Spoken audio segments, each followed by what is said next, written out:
Good morning Telangana. నేను సంగప్ప. పత్రికల్లో వచ్చినటువంటి ముఖ్యమైన వార్తలు చూసినట్టయితే నిన్న లోక్సభ రాజ్యసభ రెండిట్లో కూడా మన రాష్ట్రానికి సంబంధించి ఇటు టీఆర్ఎస్ నుంచి ఇటు జితేందర్ రెడ్డి తర్వాత అటు డిఎస్ ఇద్దరు కూడా మాట్లాడారు రాష్ట్రపతి ప్రసంగంపై ధన్యవాద తీర్మానానికి సంబంధించి.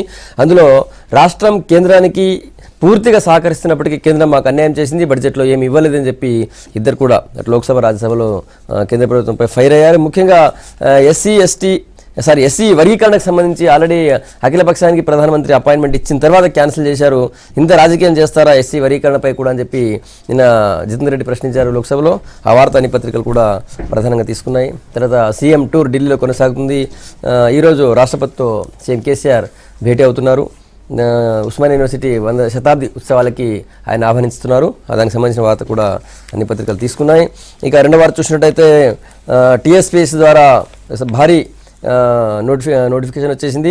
7,306 గురుకుల టీచర్ పోస్టులకు సంబంధించినటువంటి నోటిఫికేషన్ నిన్న టీఎస్పీఎస్సీ రిలీజ్ చేసింది.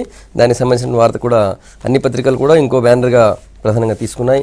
ఆ తర్వాత ఇంకా వేరే వార్తలు చూసినట్టయితే మన రాష్ట్రంలో ఇక విదేశీ పారిశ్రామిక పార్కులు పెట్టేందుకు రాష్ట్ర ప్రభుత్వం రెడీ అవుతుంది. అంటే ఒక్కొక్క ఏరియాలో ఒక్కొక్క దేశానికి సంబంధించినటువంటి పార్కులు ఇండస్ట్రియల్ పార్క్స్ పెట్టాలని చెప్పి రాష్ట్ర ప్రభుత్వం నిర్ణయం తీసుకుంది. దానికి సంబంధించినటువంటి ప్లాన్ కూడా ఇండస్ట్రియల్ డిపార్ట్మెంట్ రెడీ చేసింది. అదొక వార్త ఉంది. ఆ తర్వాత ఈ 3 లక్షలకు సంబంధించి నగదు క్యారీ చేసినా లేకపోతే డైరెక్ట్ క్యాష్ ట్రాన్సాక్షన్ చేసిన 100% ఫైన్ వేస్తామని చెప్పిన తర్వాత దాని మీద ఇంకా సందిగ్ధత కొనసాగుతుంది. మళ్ళీ ఇప్పుడు 2.5 లక్షల లోపు డిపాజిట్ చేస్తే ఏమీ ప్రశ్నలు అడగం, రిటర్న్స్తో సరిపోలేకపోతేనే విచారణ చేస్తాం, నిజాయితీ పరులు భయపడాల్సిన అవసరం లేదని చెప్పి నిన్న సిబిడిటీ చైర్మన్ సుశీల్ చంద్ర మళ్ళీ చెప్పారు. సో దానికి సంబంధించిన కన్ఫ్యూజన్ ఇంకా కొనసాగుతుంది. 2.5 లక్షలు 3 లక్షలు అది ఆ వార్తను కూడా పత్రికలు అన్నీ కూడా ప్రధానంగానే తీసుకున్నాయి. ఆ తర్వాత వేరే వార్తలు చూసినట్టయితే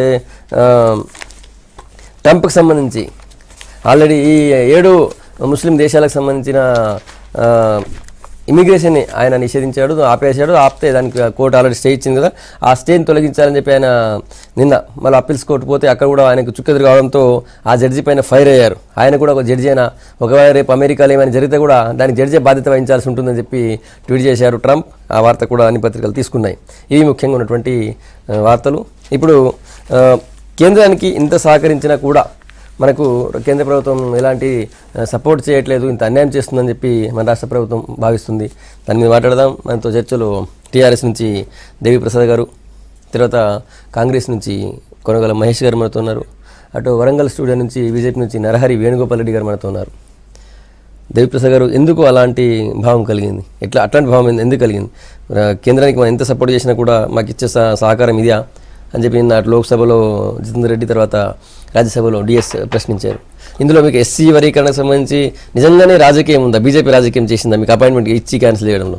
అంటే ఒకటి, తెలంగాణ రాష్ట్రం ఏర్పడ్డ తర్వాత 2.5 సంవత్సరాల్లో అనేక అంశాల పట్ల ఇచ్చిపుచ్చుకునేటువంటి ధోరణి రాష్ట్ర ప్రభుత్వం అనుసరించింది. కారణం ఏంటంటే ఈ రాష్ట్రం గత 6 దశాబ్దాలుగా అనేక రంగాలకు సంబంధించినటువంటి మౌలికమైనటువంటి రంగాల్లో పెట్టుబడులు పెట్టాల్సినటువంటి ఒక అనివార్య స్థితి వచ్చింది. అది విద్యుత్ రంగమైనా, వైద్య రంగమైనా, విద్యారంగమైనా, అన్ని రంగాల్లో కూడా గతంలో కంటే కూడా ఇక్కడ ఉండేటువంటి అనేక అవసరాలు, అంటే ఈ 6 దశాబ్దాలుగా ఏ రంగాన్ని కూడా సరైనటువంటి రీతిలో పట్టించుకోకపోవడం వల్ల తెలంగాణ ప్రజల ఆకాంక్షలకు అనుగుణంగా అనేక రంగాల్లో ముందుకు పోల్చినటువంటి అవసరం. అట్లాగే రెండవది కూడా అనేక సంక్షేమ పథకాలని, అటు మిషన్ భగీరథ లాంటివి కానీ, మిషన్ కాకతీయ లాంటివి కానీ అనేక పథకాలు ఇక్కడ ఆచరణలోకి వచ్చినటువంటి నేపథ్యంలో మొత్తంగా కూడా కేంద్ర ప్రభుత్వం కానీ, ప్రధానమంత్రి కానీ, కేంద్ర మంత్రులు కానీ ఈ స్కీములన్నీ కూడా రోల్ మోడల్గా ఉన్నాయని ప్రశంసలు కురిపించినటువంటి నేపథ్యాన్ని కూడా చూసాం. కానీ ప్రశంసలు అయితే కురిపించారు, కానీ దానికి అవసరమైనటువంటి ఇతోధిక సహాయం మేము ఏ ఎక్స్పెక్టేషన్స్ అయితే ఉన్నామో ఆ ఎక్స్పెక్టేషన్స్కి అనుగుణంగా జరగలేదన్నది ఒక పద్ధతి. రెండవది, ఈరోజు విభజన చట్టంలో ఉన్నటువంటి అనేక అంశాలు, హైకోర్టుకు సంబంధించినటువంటి చర్చ 2.5 సంవత్సరాలుగా జరుగుతుంది. హైకోర్టు న్యాయవాదులు, న్యాయమూర్తులు, ఉద్యోగులు అందరూ కూడా ఒక నిరవధిక సమ్మె కూడా చేయడం జరిగింది. అప్పుడు పోయిన 2 సంవత్సరాల కింద జరిగినటువంటి ఎమ్మెల్సీ ఎన్నికల్లో కూడా అప్పుడు ఉన్నటువంటి న్యాయశాఖ మంత్రి 30 రోజుల లోపలనే హైకోర్టు ఏర్పాటు చేస్తామని చెప్పినప్పటికీ కూడా ఇప్పటివరకు హైకోర్టుకు సంబంధించిన అతిగతి లేదు. దానికి సంబంధించినటువంటి ప్లే చూపించడానికి కూడా గౌరవ ముఖ్యమంత్రి గారు రాష్ట్ర ప్రభుత్వం ఓ సరైనటువంటి ఇన్ఫ్రాస్ట్రక్చర్ కూడా ఇస్తాం, మీ బిల్డింగ్ మీకు ఇస్తామని కూడా చెప్పినటువంటి సందర్భాన్ని చూసాం. ఇందులో సరైనటువంటి స్పందన లేదు. అలాగే ఇప్పుడు మిగతా బీజేపీ రాష్ట్రాలకేమో ఆల్ ఇండియా మెడికల్ ఇన్స్టిట్యూట్ సంబంధించి ఇచ్చింది, మనకు తెలంగాణకు సంబంధించి కానీ మిగతా రాష్ట్రాలకు సంబంధించినటువంటి మొండి చేయి చూపించింది. అలాగే ఐఐఎంకు సంబంధించినటువంటి సంస్థను కూడా మనం అడిగాం. అట్లా ఈ మొత్తంగా కూడా మౌలికమైనటువంటి అంశాలలో కేంద్ర ప్రభుత్వానికి మనం ఎంత సహకరించినప్పటికీ కూడా కేంద్ర ప్రభుత్వం నుంచి అదే రీతిలో అంత సహకారం అంత లేదనేటువంటి ఆవేదన ఇలా తెలంగాణ ప్రజల్లో కానీ తెలంగాణ ప్రభుత్వానికి కూడా ఉంది. అట్లాగే ఈ 3-4 అంశాల మీద ఒక స్పష్టమైనటువంటి ప్రకటన ఎందుకు చేయలేదనేటువంటి ఆవేదన నిన్న జితేందర్ రెడ్డి గారు నిన్న లోక్సభలో కూడా ప్రస్తావించడం జరిగింది. అట్లాగే ముఖ్యమంత్రి గారు కూడా నిన్న ఢిల్లీలో ఉన్నారు, వారు కూడా మంత్రుల దగ్గరికి పోయినప్పుడు కానీ రేపు ప్రధానమంత్రి దగ్గరికి, అలాగే ఎస్సీ వర్గీకరణకు సంబంధించినటువంటి మొత్తం అన్ని పార్టీలు కలిసి తెలంగాణ శాసనసభలో తీర్మానం చేసి కూడా పంపించడం జరిగింది. గతంలో కూడా తీర్మానాలు జరిగినాయి, ఇప్పుడు తీర్మానం జరిగింది.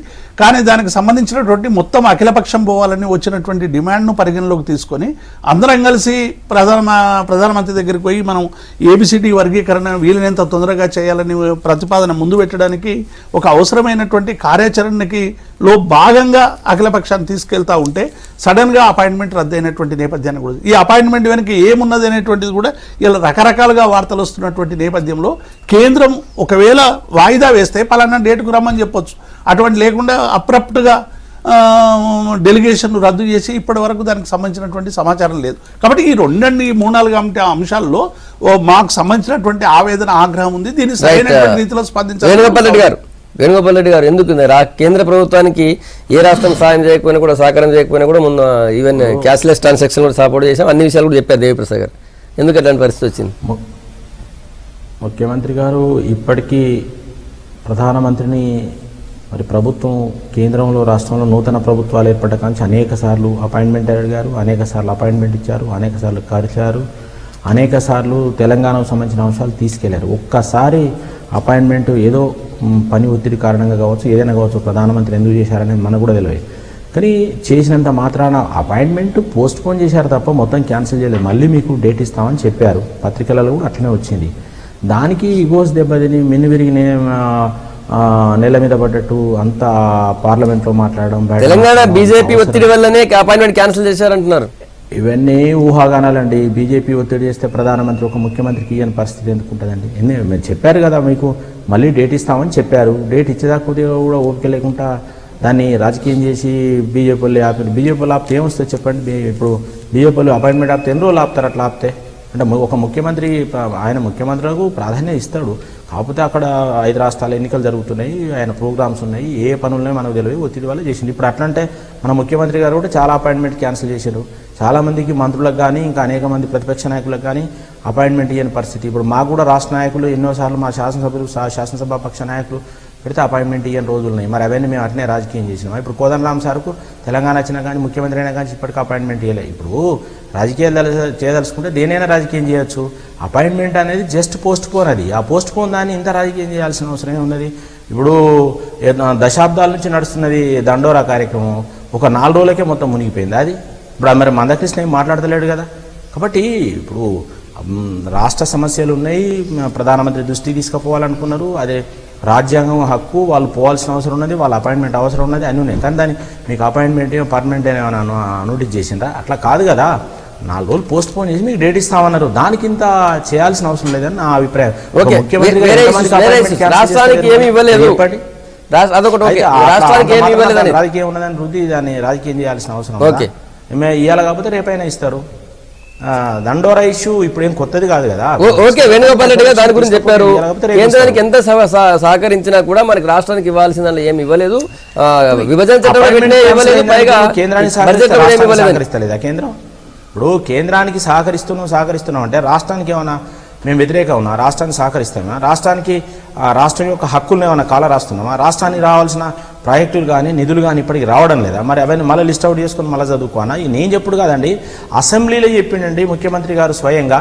మరి ఏది రోడ్ల విషయం బ్రహ్మాండంగా తెలంగాణే నంబర్ 1 ఇప్పుడు మనం ఉన్నాం. తెలంగాణలో బ్రహ్మాండంగా రోడ్లు వచ్చినాయి, బ్రహ్మాండంగా ఇచ్చిందని ముఖ్యమంత్రి గారే చెప్పారు. ఇంకా అట్లా అనేక కార్యక్రమాలు చెప్పారు. సంక్షేమానికి కూడా రావాల్సిన నిధులు ఇచ్చారు. అదేవిధంగా రైతుల యొక్క దీనికి కూడా ఏది మన రైతులకు సంబంధించిన అంశాలు కూడా కొన్ని ఇట్లా ఇచ్చారు. విషయాలలో కూడా రాష్ట్రాన్ని రావాల్సిన ఇస్తున్నారు. ఇప్పుడు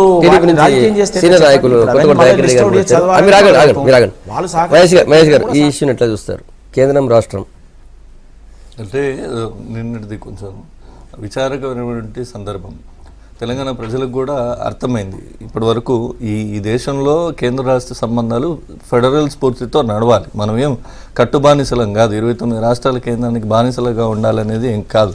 ఇన్ని రోజులు తెలంగాణ ప్రజలు ఎంత కష్టపడుతున్నా కూడా నోట్ల రద్దు విషయంలో చాలా గుడ్డిగా సమర్థించింది ఈ రాష్ట్ర ప్రభుత్వం. అంతకుముందు వర్షాకాల సమావేశాల సమయంలో అనేక కష్టాలకి రాష్ట్రంలో ఉన్న ప్రజలు అనేక కష్టాల పాలవుతున్నా కూడా జిఎస్టీ కోసం ప్రత్యేకంగా అసెంబ్లీని సమావేశం ఆమోదించి కేంద్రానికి పంపింది ఈ రాష్ట్ర ప్రభుత్వం. మరి చివరికి వాళ్ళు ఇచ్చింది ఏంటి అంటే ఏం లేనటువంటి పరిస్థితి. నిన్న జితేందర్ రెడ్డి గారు చాలా స్పష్టంగా చెప్పారు, మేము ఇన్ని రోజులుగా ఎందుకు మీరు సహకరించాల్సి వచ్చింది, తప్పును కూడా తప్పనలేని స్థితిలో, అంత నిస్సహాయ స్థితిలో ఈ రాష్ట్ర ప్రభుత్వం కేంద్రాన్ని మద్దతిస్తూ వచ్చింది. అనేక సందర్భాలు చెప్తాను, ఇప్పుడు 2 ఉదాహరణలు చెప్పినా ఇంకెన్ని ఉదాహరణలు చెప్పమన్నా చెప్తాను.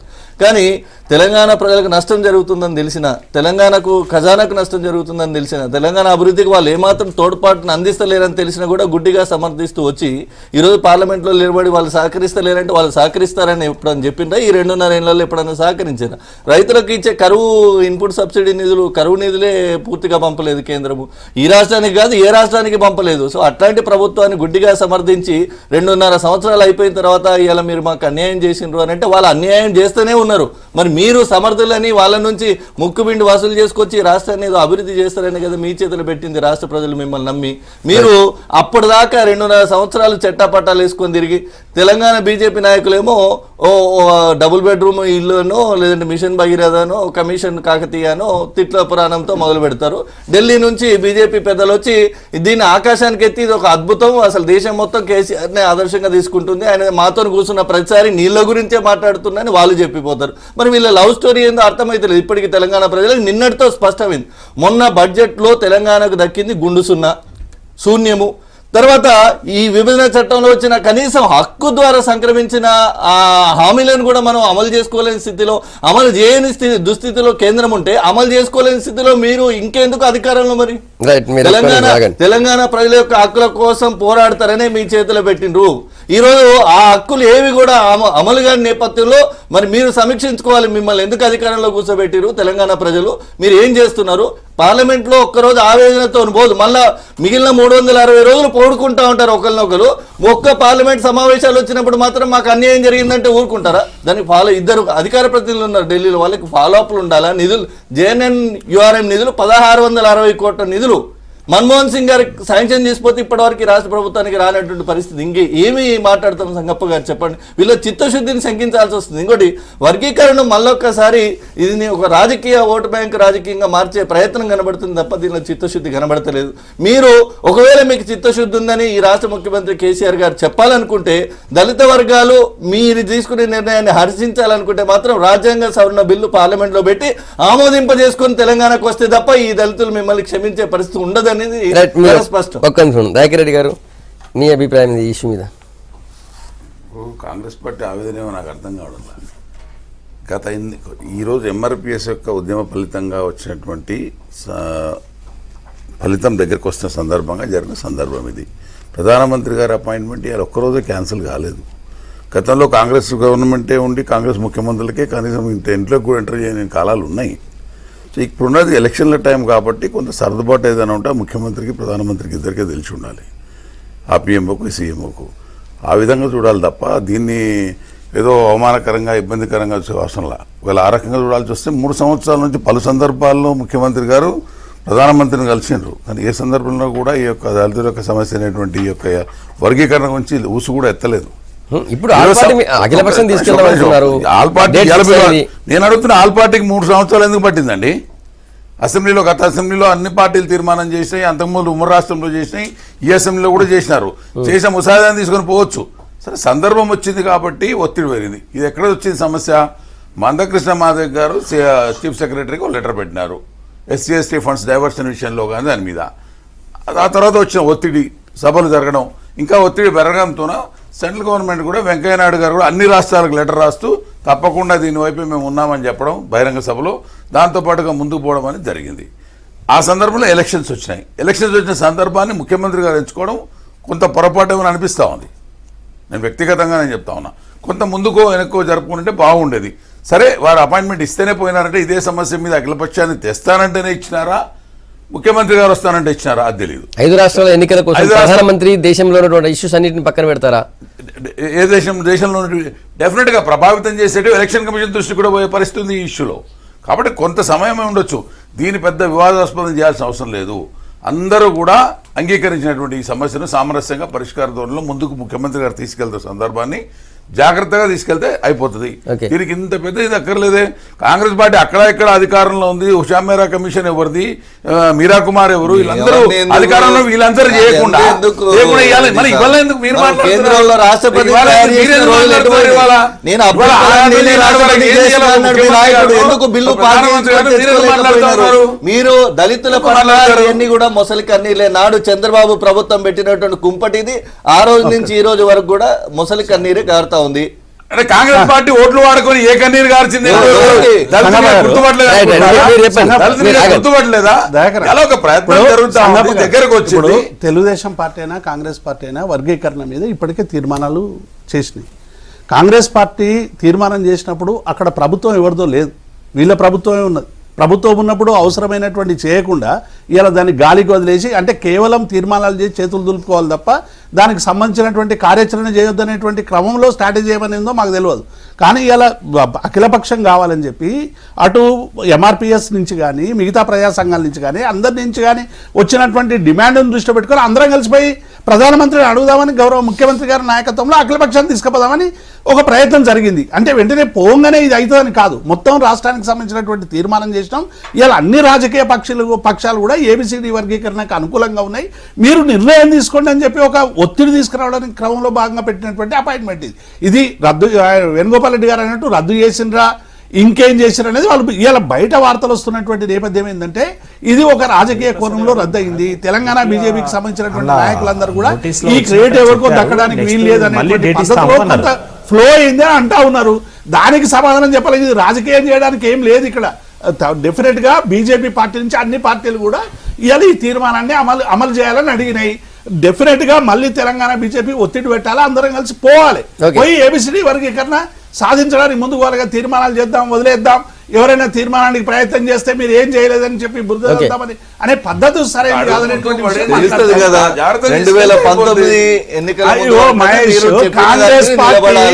కాంగ్రెస్ పార్టీ తీర్మానం చేసినప్పుడు ఎవరు అధికారంలో ఉన్నారు? బీజేపీ అధికారంలో ఎవరు అధికారంలో ఉన్నారు చెప్పండి.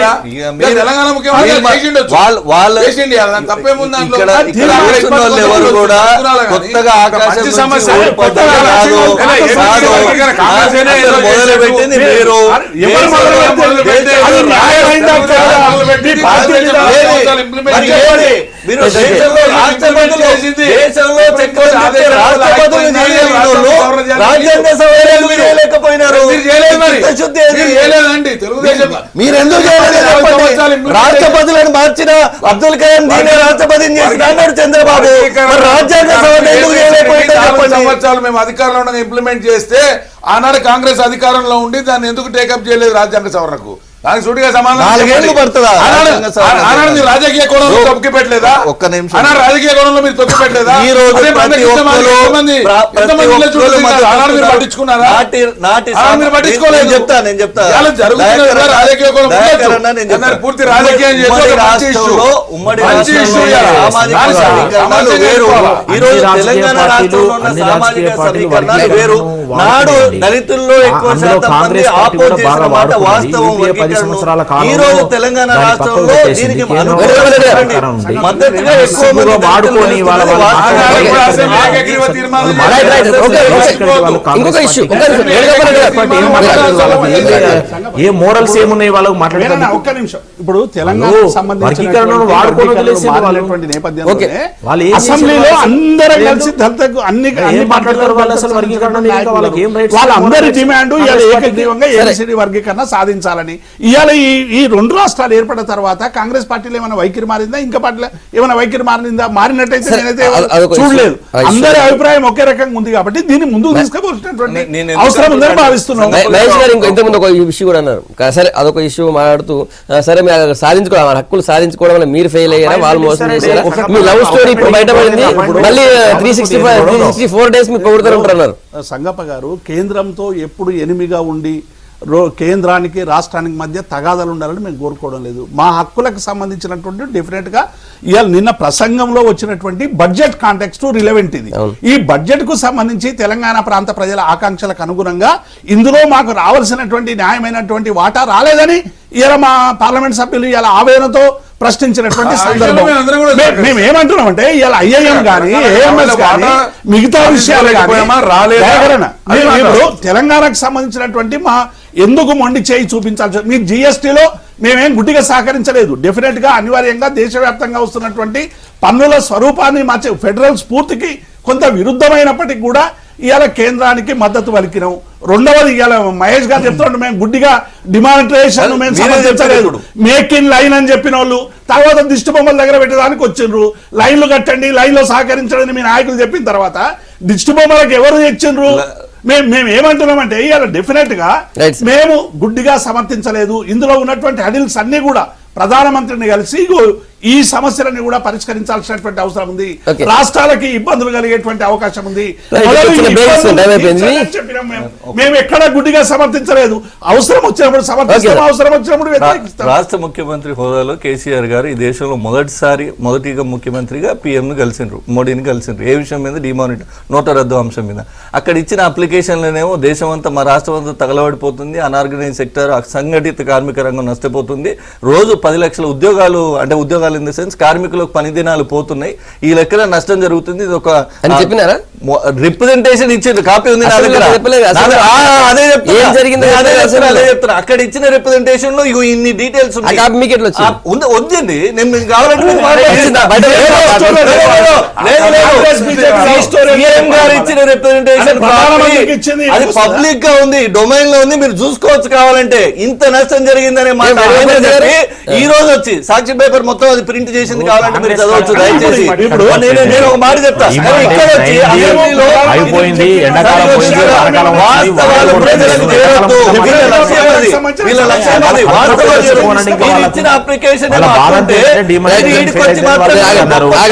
నిన్న టీఎస్పీఎస్సీ గురుకుల పాఠశాలలో 7,306 పోస్టులకి నోటిఫికేషన్ ఇచ్చింది. త్వరలో 700 జేఎల్, తర్వాత 400కు పైగా విఏఎస్ పోస్టులకు కూడా నోటిఫికేషన్ రాబోతుంది.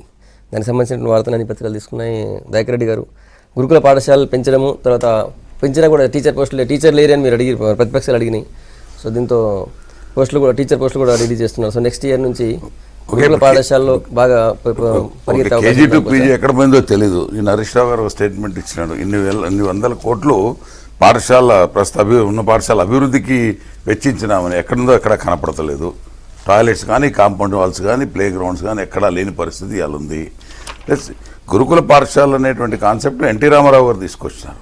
ఆ రోజు ఎన్టీ రామారావు గారు గురుకుల పాఠశాల అనేటివి చాలా సాంప్రదాయబద్ధంగా ఉంటాయని ఉద్దేశంతో తీసుకొచ్చినారు. అవి ఇవాళ కూడా ఏ ప్రభుత్వం వచ్చినా ఇంకా మెరుగుపరుస్తూ కంటిన్యూ చేస్తూ ఉన్నారు. చాలా పర్ఫెక్ట్గా ఉన్నాయి అవి. ఈ గురుకుల పాఠశాలలు ఇన్నిటికీ అసలు ఇంకా ప్లేసులు చూడడం కానీ, బిల్డింగ్లు తీసుకోవడం కానీ కంప్లీట్ కాకపోతే స్టాఫ్ నేను తీసుకోవడానికి నోటిఫికేషన్ ఇచ్చినారు. అది ఒక 3-4 నెలల ప్రక్రియ కావచ్చు. ఈ లోపు రెంటెడ్ బిల్డింగ్ చేస్తున్నారు. అదే లేదు, కొన్ని వసతులు ఉండాలి కదా. వసతులు లేని గురుకుల పాఠశాలలు పెట్టి మళ్ళీ బదనాం అవుతుంది గవర్నమెంట్. కాబట్టి ఫాస్ట్ అప్ చేసి మొదలు వసతులు ఏర్పాటు చేసుకోమండి. బిల్డింగ్లు కట్టడానికి కనీసం సంవత్సరం పడుతుంది, ఎంత ఫాస్ట్గా అన్ని కట్టాలన్నా కానీ.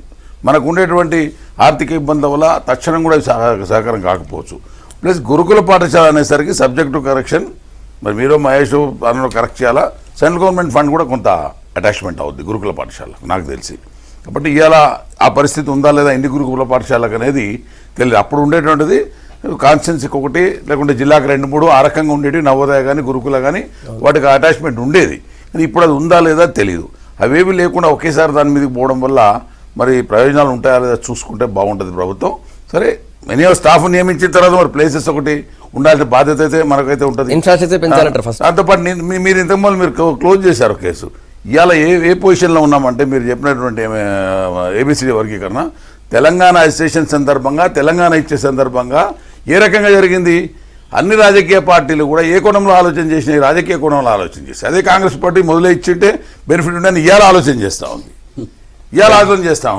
తెలుగుదేశం ఏమో 2 ప్రాంతాల్లో ఉండే ఇబ్బందికరం ఉంది, ఎట్లా ఉండాలని వాళ్ళు ఆలోచన చేసినాం.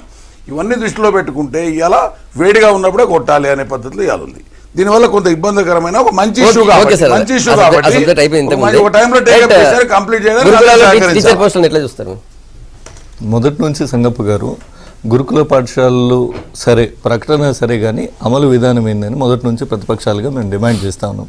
ఒకటి బడ్జెట్ కేటాయింపులు కావాలా, వాటికి అవసరమైనటువంటి మౌలిక సదుపాయాలు, బిల్డింగ్లు కానీ ఇన్ఫ్రాస్ట్రక్చర్ కానీ, అందులో ఉండే కుర్చీలు బల్లలు ఇవి నిర్మాణం కావాలా. తర్వాత దాన్ని బోధనా సిబ్బంది లేరని సుధాకర్ రెడ్డి గారు ఉన్నప్పుడు మనం ఇదే వేదిక మీద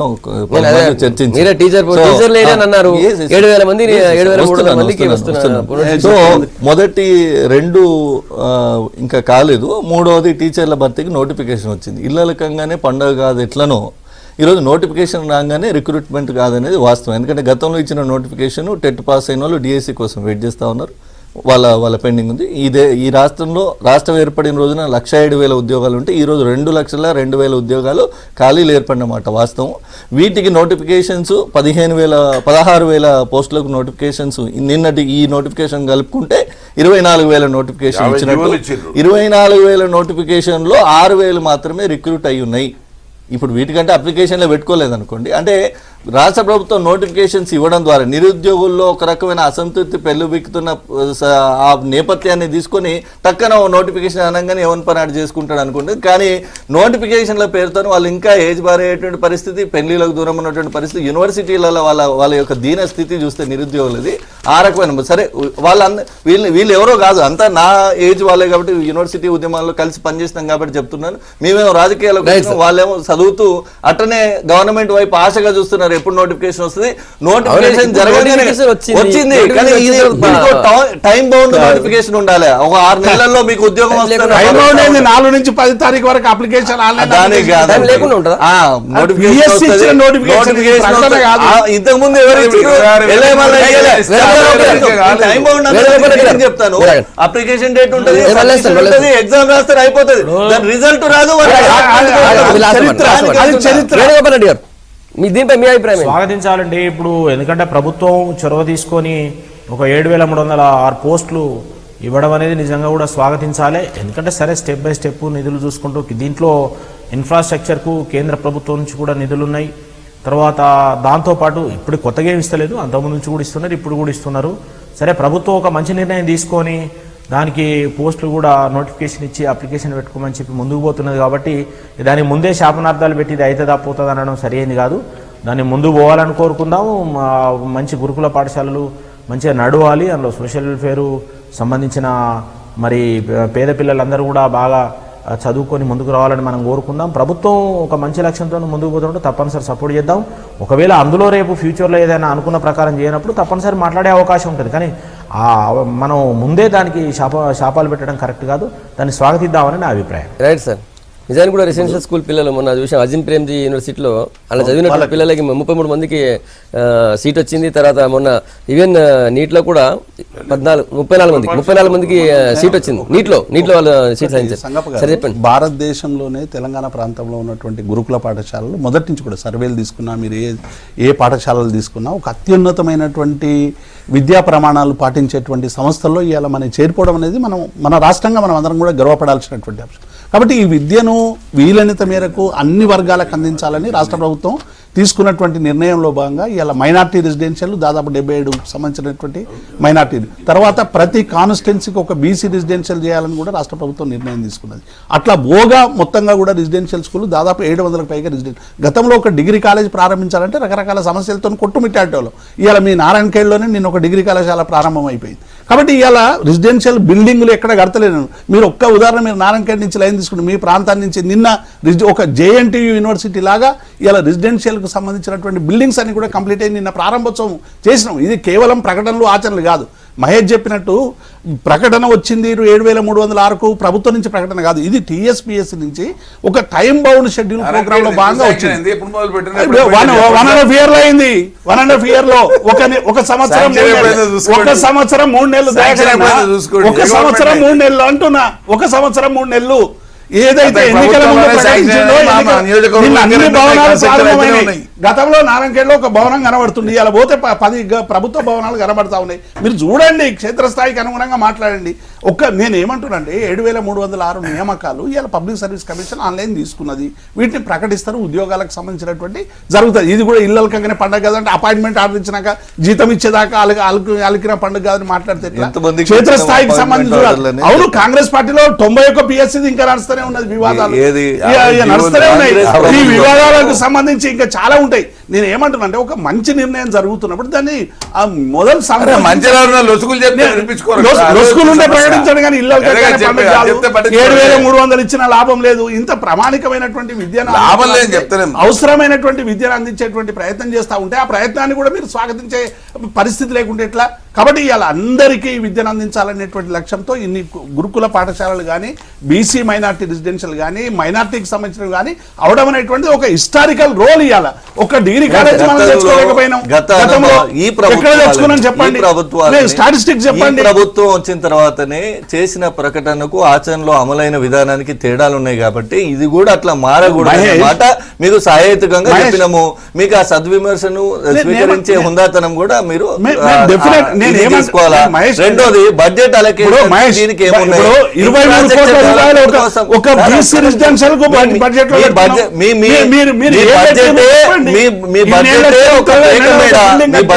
ఒక వాపు, అది బల్బు కాదు. అమ్మకం ద్వారా బయట అధికారంలో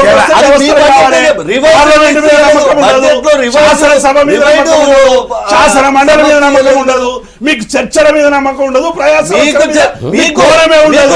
అధికారంలోకి వచ్చేప్పుడు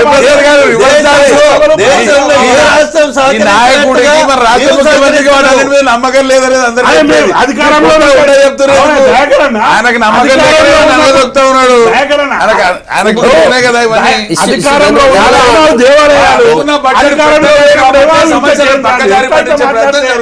ఇప్పుడు మీరు సభలో సభ మీద ఎవరి గౌరవం ఉంది, ఎవరికి లేదు, దేశమంతా ప్రశ్నించిన అవతలే మీరు ప్రోత్సహిస్తున్నారు.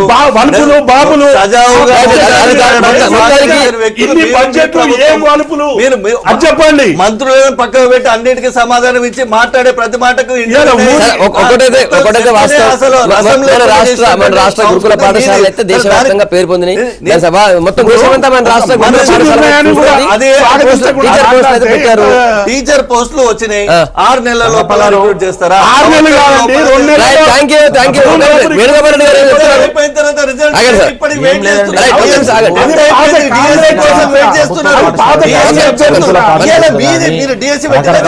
సోషల్ వెల్ఫేర్ సంబంధించిన పాఠశాలలు కానీ స్ట్రెంథెన్ చేయాల్సిన అవసరం ఉన్నదండి. ఇప్పుడు ఎందుకంటే మొన్న కొన్ని సోషల్ వెల్ఫేర్ స్కూల్స్లలో పిల్లలు రాక మూతపడుతున్నాయని 102, 103 పేపర్లు వచ్చాది. అదేవిధంగా ప్రభుత్వ పాఠశాలల్లో కూడా స్ట్రెంత్ లేకపోవడం, టీచర్స్ను ట్రాన్స్ఫర్ చేయడం, రకరకాల ప్రాబ్లమ్స్ వస్తున్నాయి. కాబట్టి నేను ఏమంటున్నా అంటే పబ్లిక్ సెక్టార్లో ఉన్న ఈ స్కూల్స్ను, గవర్నమెంట్ స్కూల్స్ కానీ, సోషల్ వెల్ఫేర్ హాస్టల్స్ కానీ అనేక రకాల ప్రాబ్లమ్స్, సమస్యలు వస్తున్న సందర్భంలో వాటిని స్ట్రెంథెన్ చేయకపోతే మన దగ్గర ఇప్పుడు ఎందుకంటే 50,000 నుంచి మన రాష్ట్రంలో ఉన్నటువంటి సోషల్ వెల్ఫేర్ స్కూల్స్ అయితే మొత్తం యావత్ దేశం అయితే వైపు చూస్తున్న పరిస్థితి ఉంది. ఇక్కడ వాళ్ళు మనం చూస్తున్న అజిం ప్రేమ్జీ యూనివర్సిటీస్ మొదలుకుంటే మెడికల్ సీట్ల వరకు అన్నిట్లో కూడా వాళ్ళు బాగా తమ ప్రతిభను కనబరుస్తున్నారు. ఇది వాళ్ళ good morning Telangana. Thank you Devi Prasad గారు, మహేష్ గారు, కొత్తకోట దయాకర్ రెడ్డి గారు, నారాయణ వేణుగోపాల్ రెడ్డి గారు. సెట్యూన్.